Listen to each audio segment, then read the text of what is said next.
মোবাইলৰ লক পাহৰি গ'লেও কৰিব পাৰিব কল।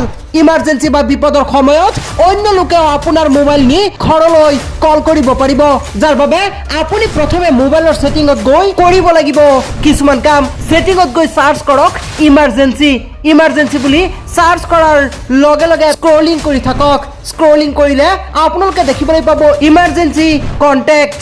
এই ইমাৰ্জেঞ্চি কণ্টেক্টত ক্লিক কৰাৰ পাছত আৰু এটা অপশ্যন দেখিবলৈ পাব এড ইমাৰ্জেঞ্চি কণ্টেক্ট। ইয়াতে ক্লিক কৰক।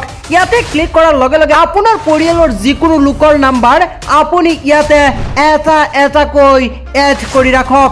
এনেদৰে এটা নম্বৰত ক্লিক কৰক।